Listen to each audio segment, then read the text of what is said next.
I am unwell. I've been sick the last few days. I'm coming off the ending of it. I don't do well when temperature rapidly changes on me, so I I heard a buddy of mine say something about being allergic to the change in weather. I have not done any research on it, but apparently that might be a real thing. Like you're just allergic to when the weather changes rapidly. Whatever the reason, I am not doing so great. So, gonna do this best I can, and then I will go to sleep. Hello, Internet! I am the hero of Julios once again with another One Piece chapter summary, despite the sickness in my head and the not so great opening there. We're going to talk about One Piece, and that always brightens my spirits. This week's chapter is chapter 1130, The Accursed Prince. The art for this week is the continuation of Yamato's pilgrimage in our cover story, as Yamato, Shinobu, and Otama are all taking a nap together. I saw people point out in other videos that Shinobu got older. That's actually something that didn't even register with me. I forgot that, she had gotten restored to her younger self. I think maybe that was just a gag on Oda's part, but who knows? That might have just been an error by Oda. He may have forgotten to, return her to her youthful appearance. I always wondered why Raizo didn't get that same treatment when Shinobu got younger, but it was, obviously there's kind of a favoritism towards female characters in terms of making them look good. So, yeah, but while they're napping, Yasuie's swords got stolen. The sword got stolen, which sucks, but in the defense of the person who stole the sword from Yamato, we didn't really see Yamato get up and go when it came to saving the kidnapped girls or the kidnapped carpenter. So maybe now that the sword's been stolen, maybe our little Oni child will actually go and take care of the problem. That is clearly this is like when you're playing D&D and the DM's like, "Oh, adventurers, the children of the forest have been kidnapped," and the players are like, that's great, but we're actually looking for a blacksmith to give our really cool new weapon a sheath. Oh, okay. Well, the blacksmith has also been kidnapped. This is horrible. And the players are like, dang, we really wanted a new sheath. Well, that's okay. The one we have right now is fine. So I guess we'll just, we'll go get some lunch or something. The DM just sort of, the sword got stolen. Your beloved sword. Oh, now it's personal. We don't have our sword. We're upset. Yes, this is what's happening. Yamato, now it's personal. Now you'll go and save the people, I guess. This is... The hilarious thing is, he does this to himself. Like, Oda does this to himself. His characters drive the story more than the author does at this point. I forget what the exact context of the conversation was, but I remember one time in some interview that got translated into English, Oda was like, Luffy just decides where the story goes, and I just happen to be writing it. Like, I don't even know what to do anymore at this point. It's just that guy's on his own. We then turn the page from our artwork this week to Frankie addressing the giant warriors of Elbaf. He says, "Attention, giant warriors of Elbaf. In regards to the crew the search for Straw Hat Luffy and the rest of our crew, we can call it off. It's fine." And they're all like, "What? Seriously?" And Frankie's like, "Yeah, we know they're safe. We're positive they're safe." And Robin's like, "Yeah, we'll be fine." And Jinbei goes, "I talked to all the whale sharks in the area, and they all agree everything seems to be fine. Like they haven't seen any Thousand Sunnies or ships, so things should be fine." And Brooke goes, "Besides, we're out of food. We're out of clean drinking water. We're out of booze. So we're gonna die if we all stay out here." And I've been on ghost ships before. Don't want to do that again, especially giant bones. That's gonna be way harder to put away. So let's just head to Elbaf. We'll meet everyone there, and it'll be fine. And they're like, "Okay, well, if you're fine, then we're fine." So the giants and the rest of the Straw Hat crew, they sail off together towards Elbaf. Meanwhile, at Elbaf, Luffy and the crew have broken out, and we get a wider shot of the area. The big castle that Luffy and his crew were inside of, which was the giant holding cell. It must have been like the dungeon of this keep, which looks very similar to the block fortress that was in Rhodes' bedroom, or prison cell. I don't even know what you want to call it. But as his ant farm has been damaged and Luffy and crew ran out of there, it is a decent one-to-one replica. Like it's a a human-sized version of the giant-sized world that Road lives in. So credit where it's due. The man was dedicated to his Legos. I disagree with his mentality towards a lot of other things, but yeah, and apparently I'm not alone on that. As they are looking for a way to get out of here, they see two giants coming across this big rope bridge heading towards the castle, and they are discussing Road. This is Goldberg and Gerd. They are also two members of the Giant Warrior Pirates. We saw Gerd during Big Mom's flashback. We've really only seen Goldberg via the cover story back when we were learning about each individual member of the crew and all the Straw Hat Grand Fleet and all that. I want to say, first, we're going to do a little preemptive strike here. I know nothing about Gerd, personality-wise or anything, but she does have a pet owl. That is incredibly cool. I love owls, one of my favorite birds. She is also, as we will say, tall. I know, I get it. She's a giant. By giant standards, she's not actually that tall. But from human standards, she counts. So we're just going to put her right here in the middle of my tall women section of One Piece characters that I fancy. Yeah, just kind of preemptively putting her there. Now, going back to their actual introduction, I love Gerd and Goldberg. I don't know why. One panel of them is all I needed to decide that I absolutely love these two.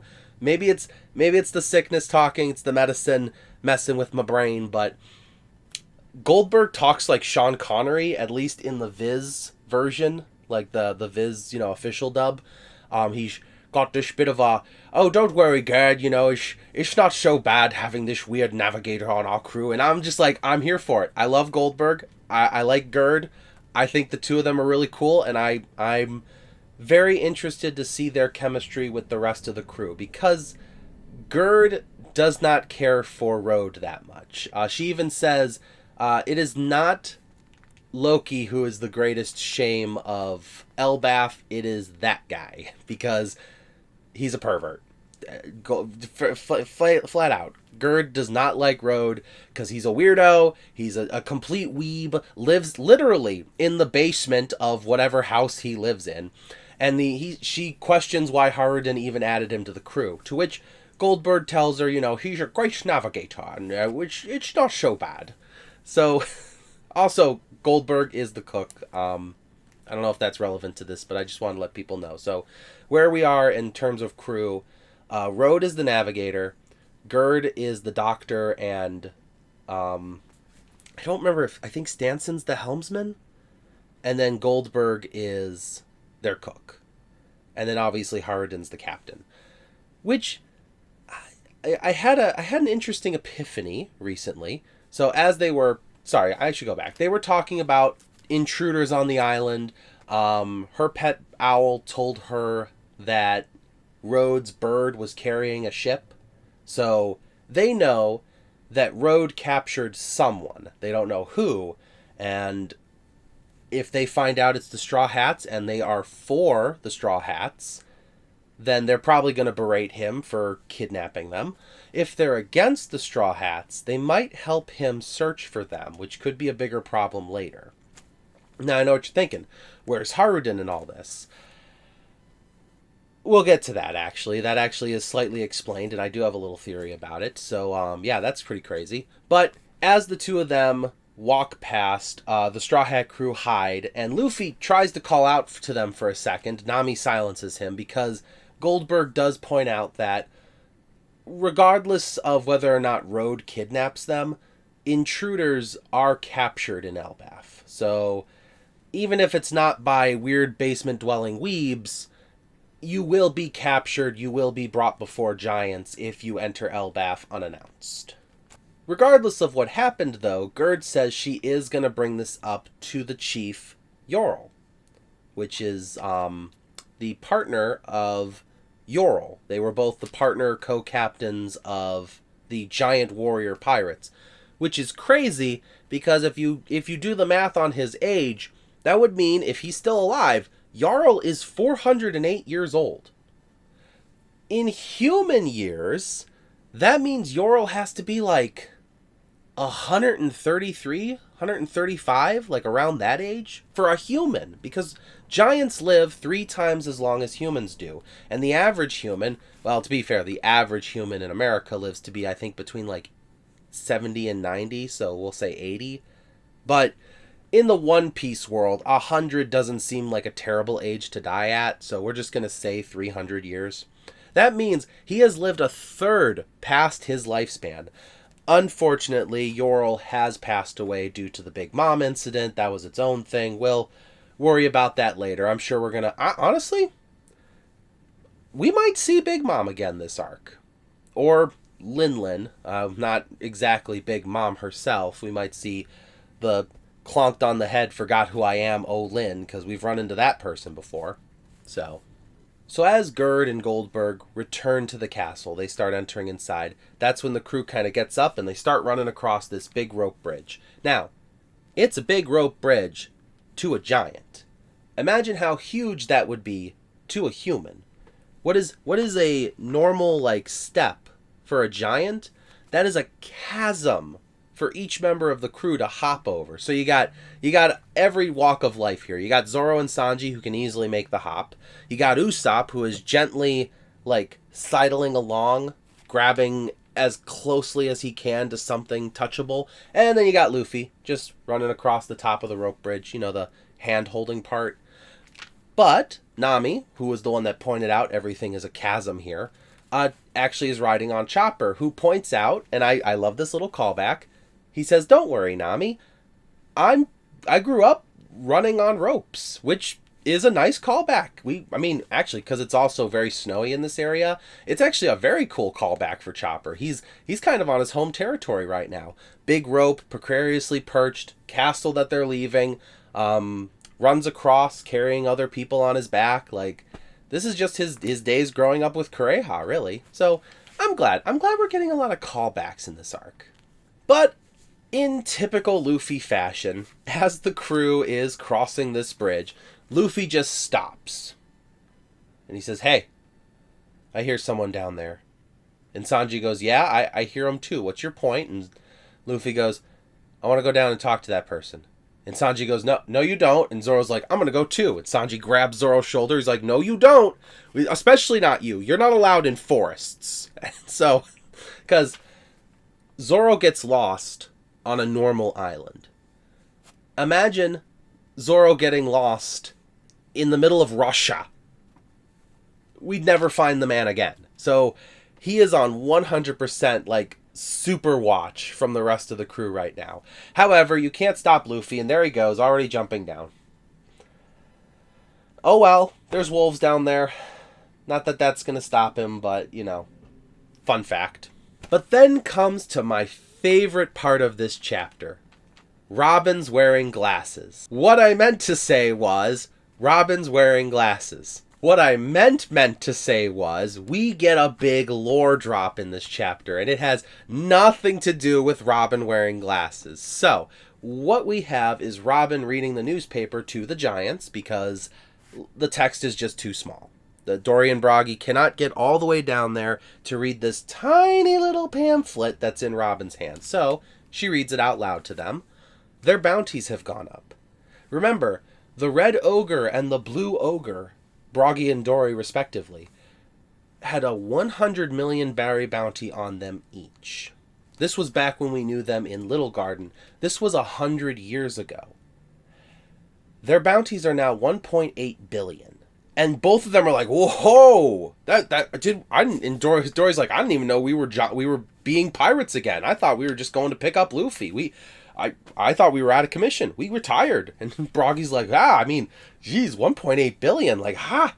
And one giant's like, "Captain, weren't you guys like 100 million back then?" And it was like, "Yeah, that was, I don't know what we did to piss them off." And Robin goes, "It's not actually that crazy. You see, due to inflation rates, 1.8 is probably pretty par for the course for a giant of your guys' caliber. So inflation rates are a thing in One Piece, and they're crazy. 100 million. That means inflation's gone up 180%? well, actually over 100 years, I guess that's not horrible. I know absolutely nothing about economics, so if you are an economist at all, please correct me in the comments if 180% isn't crazy or is crazy for over the course of 100 years. But yeah, so over everything that we've read in One Piece, this is the first confirmation that inflation is real in One Piece. The world government truly has a dark and checkered past. But another cool thing that happened was Robin's reading this and she goes, "Hey, Frankie, Brooke, Jinbei, come over here, take a look at this." And the other three come over and they look and she's like, "When Luffy's in his free form, has that X always been there?" As Robin shows the rest of them, Luffy in his gear form, smiling and laughing, and we see right here on his arm a big black X. What's even more interesting about this is Robin points out that the rest of the photo is blurry. His fist is blurry, his arm moving is blurry, his, smile as he's moving about is blurry. But the X on his arm is crystal clear. My theory, and I'm sure it's going to be everybody else's theory because it's kind of obvious, it's Vivi. Vivi managed to get her hands on the photo before it printed. She put the X on Luffy's arm because she knew that Luffy would understand it and at least know that she's okay. Because the last time they read the newspaper, Vivi was kidnapped, allegedly, by the Revolutionary Army, allegedly, after they murdered, King Cobra, allegedly. And just to let them know she's okay, she's with the World Economic Journal, she pulled a 3D2Y and sent a message to Luffy. Unfortunately, the only crew members who have seen this newspaper are the crew members who didn't know what that means. Except, I will say, Robin is looking at it and she's kind of just like, I know this is important, but I don't know what it is. I don't know what this means. I should know what it means. And she kind of should know what it means. Because she was on the boat when the crew left Alabasta. So she may have seen the pose when they all had their backs to Vivi and they all had their arms raised. And she may have seen the X in passing before they all washed it off.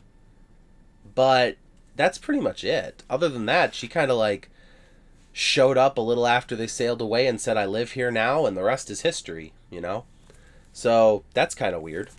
Carrying on from this, we also learned that, true to his word, Morgans did blame Luffy for the death of Vegapunk. It is confirmed in the newspaper that Straw Hat Luffy murdered Vegapunk in cold blood, blah, blah, blah. The world is a dangerous place because of pirates. Definitely not because of government cover-ups or anything like that. And it's actually funny because Lilith's like, so Luffy killed me after all. That's hilarious. And Frankie's like, you literally were just there. You know that, whatever. I don't care. Which, I'm interested in this dynamic, the Frankie-Lilith dynamic, because, as we all agree, this is Usopp's arc. We are finally at Elbaf. Yeah, it's going to be fun for Luffy. Yeah, it's going to be fun for Zoro. Yeah, it's going to be fun for Sanji, Nami, Chopper, who have you. But this is Usopp's arc. Usopp is going to do something incredibly brave because he needs to become a brave warrior of the sea. But that doesn't mean the B plot can't involve a little power-up for Frankie, picking the brain of the world's greatest mind, who is literally standing right next to him. I thought that was going to happen in Egghead. Instead, we got the Bartholomew Kuma tearjerker storyline, as well as the fact that the world is sinking. Let's not dwell on that too much. Speaking of not dwelling on things, let's move on to the next part. We learned from the Giants that Haruden used to be a cabin boy of theirs. They said, hey, since we're talking about Elbaf and heading that way and history and all that, you guys have a kid named Haruden in your Grand Fleet, right? And Frankie's like, yeah, that's true. Like, yeah, he used to be one of our cabin boys. Real troublemaker, that one. He's the son of the king. Well, they say the word son of a king. I don't know if that means Elbaf has multiple kings, or if they were just saying he's the son of a king because Haruden doesn't like the title of prince. So, whatever the reason there, Haruden's royalty, which might be the reason why he hasn't Ben, Nearby Road, Goldberg, Gerd, he might be off doing something else right now. Because they also mention the king had another son, an accursed prince, a horrible problem child, a vicious mockery of all that Elbaf stands for. And he is the reason why Harudin wasn't here at Egghead to help you guys. Because he wanted to come, but unfortunately us old-timers had to go. I know, crazy to think, but yeah, they're over, 100-something years old. They are the old-timers. So while the old-timers were at Egghead, helping Straw Hat Luffy, basically everyone else in Elbaf was stopping this accursed prince because they needed that many people. He was going to be, as they said, crucified for his crimes because he, how did they put it? Killed the king, stole the sacred devil fruit, ate the sacred devil fruit, or legendary devil fruit, and has since then been chained up and thrown away for his crimes. We don't know what the devil fruit is. We don't know what he did to the king, or why he killed the king. We just know that he did, and the king's name was Harold. That's not who we were expecting the name of to be the king of the giants. Very interesting. But we also learn that the accursed prince's name is Loki. Yes, I assume this is the same Loki that was going to marry Lola until Chiffon was put in front of him and he was like, hey, you're not Lola. The marriage is off. I'm done. So, I don't know if Loki's going to be the bad guy in this arc. I feel like I'm getting very strong crimes he did not commit or crimes he committed for the right reasons kind of vibe here. But if Loki is Harudin's brother, and Harudin is, a prince, and the king is dead, and Loki's locked up, Harudin might not be with his crew right now because he is being forced to be king. And as we all know, being a pirate is all about freedom, and maybe this is going to be Harudin's arc that we're going to see. We're going to see him either accept the role of king, or he's going to, obtain the freedom he desired because Loki will be a proper king. Whatever the reason is, right now, things are tumultuous in the world of Elbaf. Speaking of crazy things in the world of Elbaf, let's check in with Luffy. Luffy, of course, wandered off to find the strong voice of the man who was calling out, and yeah, Luffy found him all right.